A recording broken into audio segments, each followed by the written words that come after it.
Gruesome Magazine. Hello, once again, I'm your host, Doc Rodden, and this is Gruesome Magazine, where we review the very latest in streaming and video on-demand horror movies. Each week, my co-hosts Jeff Mohr, Crystal Cleveland, Dave Dreher, Christopher G. Mohr, and myself will take a look at various spooky, scary, and gory genre offerings. Tonight, we are reviewing Attachment, streaming now on SHUDDER. Oh, boy. Yes. Joining me tonight is... it's streaming tomorrow, so it would be now. That's all I was thinking. Because you looked at me and I was being weird. By the time anybody sees this. That's just me. It's a me problem. Exposing all our secrets. All right. Joining me this week is my co-host, Jeff Mohr. Jeff, how you doing, sir? Oh, shit. I'm good. How you doing? Oh, my God. You remind me of somebody. Good. I'm not really sure who it is, but that's awesome. No, I'm not. That wasn't. Also joined this week. I'm the only one here. Living Dead Girl. How you doing, Crystal? I don't even know what's happening anymore, and that's okay. It's just a train wreck. We'll just ride. Yep. You guys. Also joining us is award-winning filmmaker Christopher G. Mohr. How you doing, sir? Do I need to put some scrolls with all of God's names in the wall or something? What is going on? Wait! See, I was supposed to be like, look, I'm wearing my amethyst. Yeah, see? I got salt in the corner and bowls. But I forgot. See, that's how bad I am with these intros. I was like, okay, I can put on my amethyst, and I can be like, I'm protected, and then. Yeah. Yeah. Just pay some Dybbuks. Wow. Welcome. Dybbuk. You guys are killing me. All right. What we're doing here tonight is we're reviewing the film Attachment. It's going to be streaming on SHUDDER. We're going to start off giving you our first impressions. Those first impressions will be spoiler-free. Yes. Then we'll dive into a discussion. We'll get into the spoilers and little plot twists, and there are a few. And then we'll wrap things up with our score and our favorite scene. Scores 1 to 5. Mm-hmm. And we hope you enjoy not only this review, but many others we have on the site. And if you do, please hit the subscribe, to like, share with a friend. Buttons. It's quick and easy to do. That just like Christopher did. That was amazing. And every click will help us find more fans just like you. Yes. Like they do in every hacking your computer. Of course, we'd love to hear comments, so leave some comments down below as well. Let's take a look at the card and get this thing rolling, shall we? Oh, dear God. All right. Attachment 2023, available streaming on SHUDDER beginning February 9th, 2023. The synopsis is Maja, a Danish has-been actress, falls in love with Leah, a Jewish academic from London. Leah suffers from a mysterious seizure, and Maja returns with her to London. There she meets Leah's mother, Chana, a woman who could hold dark secrets, and not only could she does. Oh boy! Written and directed by Gabriel, Bier, Gislason. They're dark. Gislason, yes, and stars Sophie Gabriel. I'm mispronounced that, I'm certain. Josephine Park, David Densick, and Ellie Kendrick. Yay! All right, let's get into this. What was our first impression of this film? Let's start off with the one and only Christopher G. Mohr, sir. Let us have it. This is an odd little film. It's almost like it starts off like an indie romantic comedy and then turns into the Jewish version of The Exorcist by the end. Yeah. Which I kind of like. I kind of like that. It makes it kind of interesting. I will say it's a little bit slow. I think that's my biggest complaint. It's very slow. It never really kind of ramps up, and I guess I kind of wish there was a little bit more scariness or creepiness amped into there. But I think the saving grace is just the performances by the actors. I think all three main actresses are great in it. And the actor as well.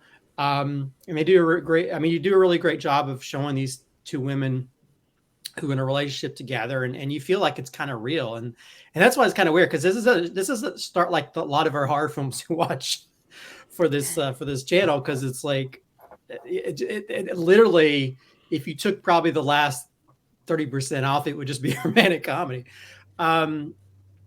but you feel this connection, this relationship, and then you always have like romantic comedies where the parents like, oh, I'm not sure about this, and we have to get her on board with this, and so and then but also I like the aspect of taking us into different places we don't normally see, because I think most of these horror films, it's usually based around Catholicism or Protestants or more Christian type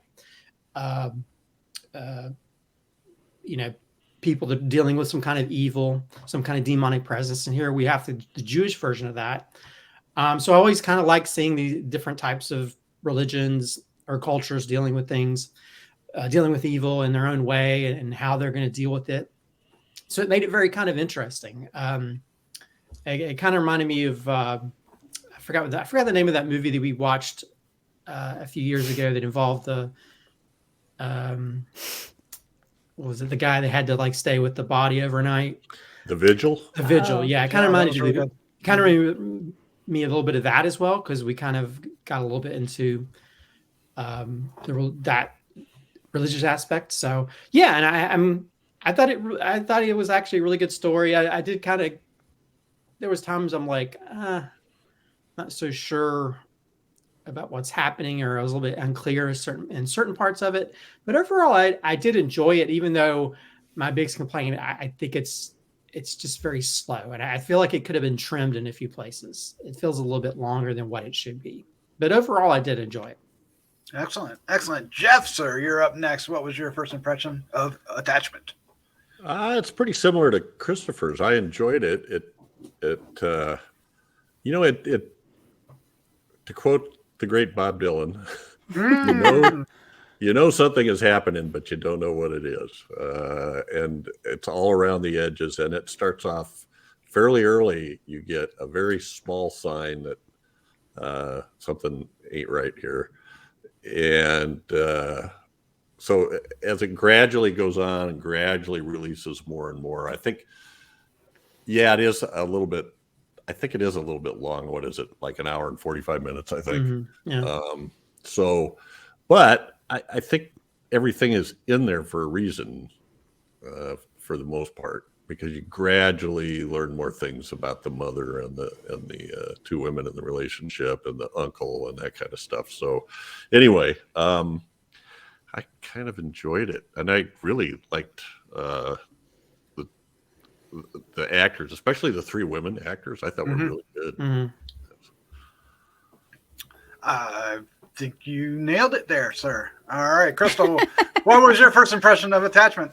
Okay, so I liked this movie. I think that this is one of the few movies I've watched recently that does a really good job of depicting a lesbian relationship, and the actors, I usually just call everyone actors. I don't gender. I think actor is fine. I hope they're okay with that. But the actors in this really pulled it off well. Like I believed every bit of it. And I mean, I was talking about this before the show about how it's definitely the classic U-Haul lesbian kind of relationship. And if you know what I'm talking about, then you know what I'm talking about. It's very real. It's very normal, kind of. I love the attachment that they had for each other from the start. They gave you a lot of backstory without it being too much exposition.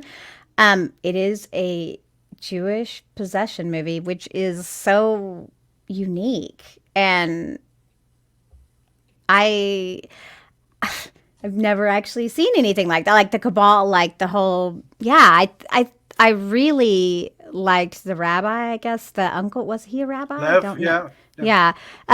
So I thought he was a wonderful character too. He like provided, as soon as he was all turned off by her until he saw her amethyst necklace. And I love how he opened up to her. I think it was shot well. I think, I agree. It was kind of, at points it dragged.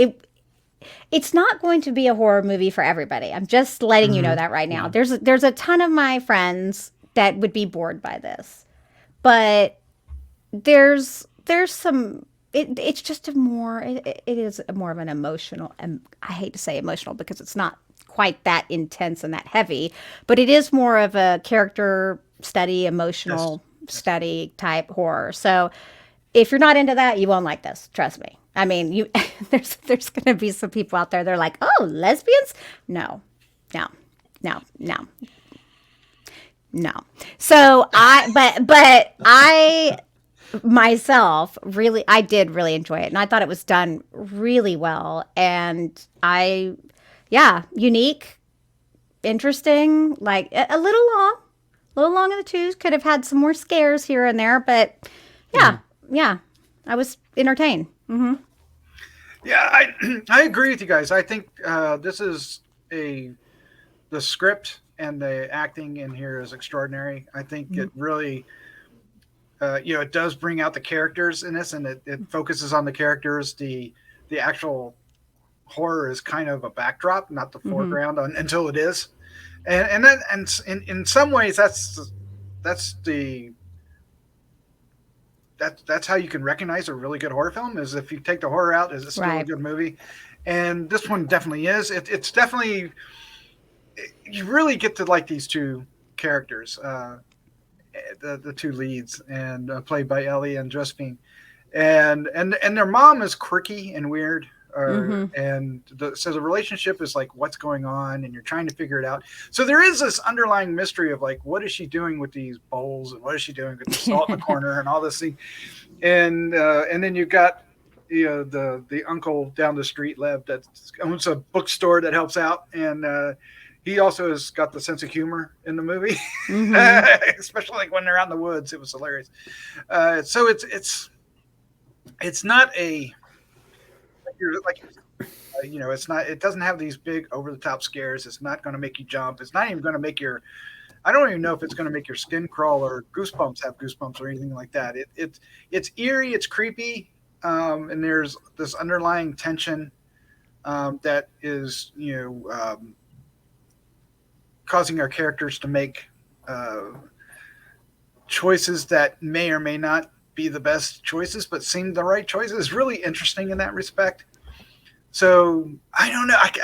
I agree. It's a little long. It could be faster paced. It could have a little bit more oomph to it, a little more punch. Yeah. But even without that, I think this is a worthy film to watch. But it's one that you want to sit with. It's not one you want to have pummel you. You want to absorb this one. That's a weird way of putting it, but I think you guys get what I'm saying. No, I think that makes sense. Yeah, it's much more subtle in its approach. I mean, this film has no gore. It has no like major supernatural. It doesn't show really any. I mean, it doesn't show any kind of visual representation of evil to some degree. It doesn't have like demons in the corner. It does use sound effects and stuff, but.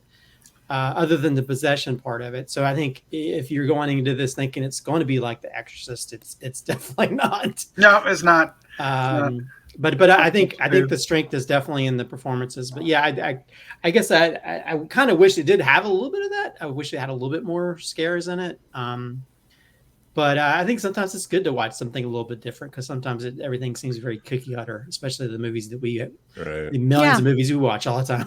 So we're in spoilers now. We are in spoilers, so beware.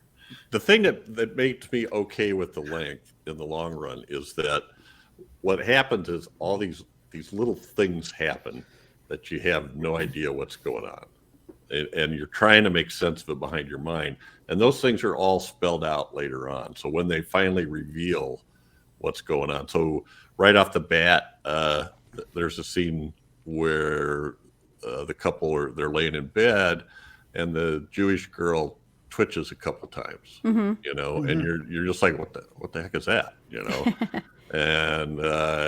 and then you go on from there, and then the candle that Maja finds in the room, like who put the candle up, where's the all those weird little things that she finds, like the bowl, and the mother tells her it's one thing, and then she finds out from the uncle it's something else, and all of those little things to me kind of add up to kind of build to get you to where finally they come out and reveal everything. and try to go from there. Yeah, I mean, it does play into the fact, because if you look at history, a lot of times people who had epilepsy, they assumed they had demons, and it was more of a medical issue. So you can sort of understand that for somebody who comes into this whose only real religion was being a Christmas elf. Yeah. Although I will say, I think one of my only issue, now that we're at spoilers, is they kind of glossed over the fact that there's a dead body in the house, and nobody, at the end with the neighbor, they didn't really like address that at all. So I'm like, what do they do? What do they do with the body? What are you going to cover that up somehow? Yeah, I couldn't quite figure that out. Were those flashbacks or were those? I thought maybe it was I mean, there's so many things I was thinking about. I thought maybe it was a golem she was trying to get to come to life, or golem, and then I thought, there was parts where I thought the mother it's like a Munchausen by proxy kind of thing, or there's just, it's hard to figure out what's going on here until you finally get the reveal. There's a lot of possibilities. Yeah, they leave it very, that's what the subtleness of it. It doesn't really over-explain a lot of things. So. Yeah, the interesting thing is the conflict between the characters themselves. The girlfriend and the mom of her girlfriend, of her sweetheart, and that's a weird way to put it, and then the relationship between the mom and the uncle that comes in, there's friction there, so it adds all this underlying tension that stirs the pot. So what I really liked, though, is that, to be completely honest with you, they made their relationship kind of secondary. Like, instead of it being such a huge deal that they were lesbians, that really wasn't, they didn't really care too much about that. Right. Yeah, they're like, oh, whatever. There's only one point. That's not our big problem. Yeah, like the uncle. The uncle is like, maybe I should care, but I don't. Yeah. Mm-hmm. Well, and I think that's what made this a little bit more realistic in a lot of films where they try to point it out. They try to be a little bit overly heavy-handed. Heavy-handed with everything, to where they, like, ooh, we're gay. Is this okay? Blah, blah, blah. And I mean, there's maybe one or a few small moments, but it's not. They're just in a relationship. And I think that's what makes, And it's quite endearing too. I mean, from the time they met at the library and all the rest. Well, of I mean, and I hate to compare it to this, but it's almost like that episode 3 to The Last of Us that involved the two guys. Where it wasn't like, it wasn't really overwrought with everything. It's like, and this they're just two people in love, and now we gotta move back with your mom, and it's more about the other situation than it is about, like, two lesbians in a relationship, and I'm kind of glad we're getting to the point where we don't have to be so over-explanatory about things, where it's just two people and they're in love, but all this, she's possessed by a demon, so. And I have seen other movies with Dybbuk in them. In fact, there was a movie called Dybbuk. There's been a few of those. Yeah. Jeff so-and-so. Well, sorry. Well, wasn't there one a few years back that was almost like The Exorcist? It had a priest, or I mean, not Jewish priest, but like a rabbi? Yeah, it had a rabbi. I think it might have been Gary Oldman or something. And I think that, or somebody was, and that was one of the first times, I think, and it involved how do you pronounce it, Crystal? A Dybbuk. I always call it Dybbuk, but Dybbuk. I keep thinking about that. But yeah, I think it's been a few times, but yeah, because it's kind of like book. Yeah, and it feels like that's the two things we see in a lot of these movies that involve any kind of Jewish supernatural creatures, because we usually either a golem or golem or the Dybbuk. But I love it. I love it how she's like a ghost. He's like, no, not like a ghost. She's like a ghost. No, not like a ghost, like a Dybbuk. Like, I thought I was dead. I love that. Although I will say that maybe it's just the Star Wars fan in me, but they mentioned there's like a witch in the Bible called Endor, and I was yes, I thought the planet with.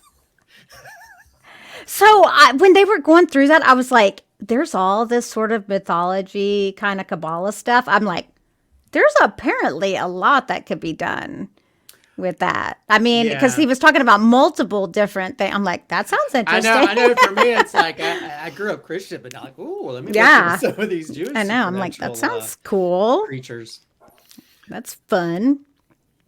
Yeah, it's also full of character moments. There's like one moment when the one girl's sneaking around the mom's apartment, and she grabs the wig and tries to put it on. I was like, what are you doing? I was like, that's a strange character choice. I love it, but I don't know. I yelled at my TV. It's like, what are you putting the wig on, lady? You know what, though? Okay, I got to be honest with you. It's like a thing sometimes. When you see a wig, it's like, well, I mean, there was that, and there was the choice of like you're in this home that your girlfriend's mom is in, and you just walk around in your underwear. No, but but they're in two different flats though. Okay, that's why I got confused. Yeah. I thought So it was like all the in mom, same house. they're in the same. They're in the same building, but the mom is in the lower flat, and they're in the flat above. So was that their living room? Okay, right. And she just kept coming in. I didn't figure that out until the end when she got drunk and was trying to get in her, and I was kind of confused. I was like, yeah, I know. That makes more sense because I was like, put some pants on. Well, I thought that too, and then I was like, oh wait, she just keeps barging in on them. Like, she doesn't even care. She just comes in and does what she... Especially that one where they were getting hot and heavy. It's like, oh, yeah. Mom! I was like, oh, my God. I'm so embarrassed for you. Yeah. Knock. The one thing that confused me, and I don't know if it ever gave us a resolution, is that when they're at the cabin or wherever later in the film, and after the cat gets or disappeared or whatever happens to the cat, she grows a belly. What is that all about? I think that was maybe whatever's inside it. Oh. I felt like. What if it was? I don't know. No, well, it went away when she got. It did. But I thought maybe either I thought she was going to grow some demon baby. Me too. Either that, or I thought, well, maybe the demon. She was becoming more of the form. Yeah. She was becoming more of the form of the demon. So she's maybe. Okay, but because her funny. face. Because if you notice, her face got like kind of pockmarked, and she became her skin. Got when she got all like gray. But okay, this is some of the best writing because it made me laugh so much. Because she turns around and the girlfriend sees like the bell, and she's like, "We gotta go to the doctor. You don't look good." Yeah. She's like, "Am I not beautiful?" And she's like, no, you're always beautiful. I was like, yes. I kept thinking of Army of Darkness. Like, so pretty, so pretty, so pretty. I would have Bruce Campbell that if I was in there. It'd be so funny. It was cute. Did they resolve it though? Did they resolve it, or did it just happen? Whatever happened to the bulge? Well, they technically didn't resolve it, but they did resolve the entirety of it. Right? The entirety of it. So. Yeah, when she coughed out the thing, her body went back to normal. Yeah. So I guess the whatever went away too. That was just so. It was just like I was like, what? Yeah. There's probably some. We don't know more background that explains it, but and I think the girlfriend is smart to prepare just in case. Just in case she's taking over the mantle from the mom. Yeah, perfectly all right. Everything is wonderful. Oh yeah, she grabbed all this. Yeah, the ending I like where she put the bowl back in the bag. Yep. All right. Well, let's go ahead and wrap this up. Let's give our score 1 to 5 and our favorite scene. And big thanks to Shudder for yet another great film. Shudder's the best. Yeah. All right, Christopher G. Mohr, let us have it. Yeah, I enjoyed it. I'll give it a I'll give it 3.75. I really enjoyed the performances in this. I enjoyed the perspective. I love seeing horror movies that take me places me being not as knowledgeable about. I want to know more because I at some point you just get tired of rosary beads and throwing holy water. Do something different. So let's learn about different whatever people are into that we don't see on the big screen or on the small screen. As for favorite scene,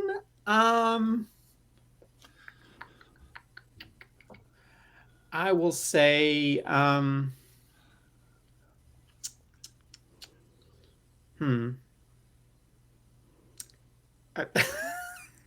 don't. This is a weird thing to pick, but I think I think when they're out in the woods and they kept making a joke, it's like, sure, no, I don't live in the woods. I like that too. It's like I don't know how to know it's where like, what? parked. Yeah. And I just felt like it was kind of funny that we have this moment where they're like, I kept thinking, you shouldn't leave her in the house alone. Yeah, I know. kept laughing that they're like, you live on? No, I don't live out in the woods. Obviously. This is a weird place to meet people then. Yeah. I just thought that element of humor really I enjoyed because, like, I was thinking, how do they even know where to meet in the woods? Yeah, no joke. And it felt so natural too. It felt very natural. So I don't know. I love that sort of natural humor of that situation that, right before, we're about to sort of possibly put somebody might die right after that. So I just thought that was very huge. I got really tickled. Every time I think about it, I kind of smile because I just thought it was very funny. He's like, could we meet your house? Jeff, what's your score and favorite scene? This is amazing. We did this last week, I think. 3.75. Oh. I enjoyed it. It had a lot of, there really was some humor in it. So let yourself laugh at some of the stuff. It's not just. It's pretty good. My favorite scene is. I'm trying to think of how to say this because this is too spoilery. Doc mentioned it once, but Leah's sitting up in the room looking out the window while Maja's out meeting people in the woods, I guess. And she looks down in the lawn and you see a cat. And you're going, well, they obviously wanted us to see this cat down there by the tree. So what's up with the cat? And then when Maja finally comes home, Leah's out there laying on the ground. Oh, yeah. Mm-hmm. Where the cat was. Yep. Should I go into detail? And Maja goes, you need to eat something. And she goes, I ate. Like, yeah. Mm-hmm. Yep. Subtle. Mm-hmm. Subtle. Yep. Crystal, what is your score and favorite scene? Okay. I guess we're just going to keep this going. I'm also going to give it 3.75. And man, there's one thing I just got to make one more comment. I really wish that we could have seen the show that she was in. I wish that we had just had like a small snippet of the show. I think that would have been a riot. But because there was some cute, funny moments. But actually, I think my favorite scene is going to be a little bit. I really liked the not a ghost, but there's this one that actually did bother me, and they're sleeping, and then she starts this like chattering. No, I don't like that. I didn't like it, and it's like, no, I don't want that next to me. No, thank you. Get out of my bed. Get out. So for some reason that really got to me. I was like, no, I don't like people doing things when I'm sleeping. No, thank you. No. I'm with you on that. I wrote down 3.5, but I could easily have gone to 3.75 on this. I definitely recommend people giving this a shot and sticking with it because it's just a very well-rounded film. It's not extraordinary, right. but it's not really trying to be. It's just trying to tell a good story in a very solid and professional way, and it does. It succeeds, and the screenwriting is excellent. I really like the screenwriting in this, and the characters. Well, the characters bring the screenwriting to life. So I don't know which one is more important in this particular case. Maybe the combination of both. Yes. I will say my favorite scene is, and I'm using this just because I think of all the scares that happen later on, or the hints of scary things, the most harrowing thing, which is a different type of fear or shock or scare, is when she had the seizure and she was holding her legs trying to calm her down. Oh, yeah. And you hear that pop. Oh, yeah. Oh, you know that her leg broke, and it was just like, oh no. And then they cut to black. They don't tell you what happens until later, and then she's got the crutches. That was just like, oh no, you just knew, that something happened, and Yep. I don't know why that affected me more than anything else in the movie, Because snapping and cracking is creepy. especially when a bone breaks. All right. Snap, Yep. crackle, and pop. Yeah. Mm. And what about when the mom did that? Well, when the mom broke it, that was when that was a little rough. That was rough. But it wasn't as shocking though as when, because I think it's because she was trying to help, but she just didn't know how, so she was doing it wrong. And, Well, I mean, it's hard because, the whole seizure thing, like my brother used to have seizures. I was way too young, but they were older. But I think like my mom used to put a spoon in his mouth to keep him from swallowing his tongue. I don't know if that's something that's still done. I think now they say not to do that. You're definitely not supposed to put your fingers in because they could bite your fingers off. bite your fingers, yeah. Yeah, but I don't know. But you got it. But they're So They can also hurt themselves so badly, So, what do you do? All right. Well, there you go. That's our review of Attachment, which has more than one meaning. Yeah, totally. You know me, I love titles of the double meaning. As a good title should. Yep. Have more than one meaning. It is playing on Shudder, so you can check it out and let us know what you think of it in the comment section below. We'd love to hear what you think of this one. And if you know some background on the Dybbuk and what some of the stuff that we saw that didn't get explained means, I would love that. Yes, totally. All right. Jeff, Crystal, Christopher, thank you for joining me. This was a lot of fun. Thanks for having us. Yes. Until next time. Which will be soon. All right, let's get out of here. Let's say good night. Good night.